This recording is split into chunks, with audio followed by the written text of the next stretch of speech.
Texas knucklehead will be the butt of a lot of jokes soon, since he was caught sneaking into an antique store and putting fancy items, well, into his backside. Several store owners reported that Mitchell Cooper Vest strolled into their antique stores and grabbed some pricey items off the shelf, which he then inserted there.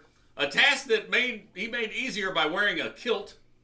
Well, that'd be first, like, what, this dude wearing a kilt mid-afternoon, ain't even St. Patrick's Day yet.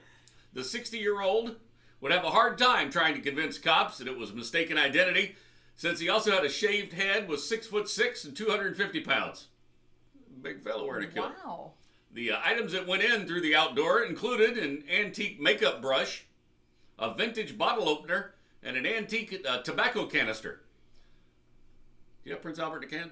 Yeah. After doing this, he returned the items to the shelves and left the stores. Ooh. All the items had to be thrown away because... Well, yeah. I think we know why.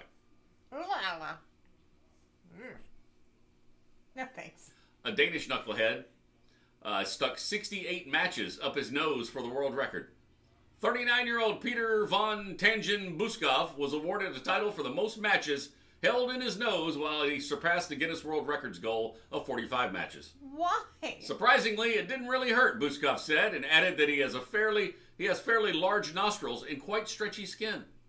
Although he still doesn't hold a candle to the guy in the first story. A candle. And then he sneezed. Yeah. And then the matches got lit. What? Like, why would you do that? And controversy is brewing in the world of competitive darts.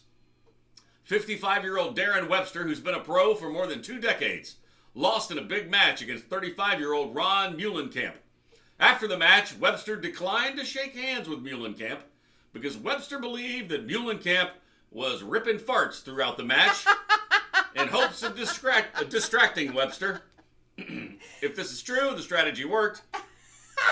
And if you think that's distracting, you should play darts with the guy in the first story.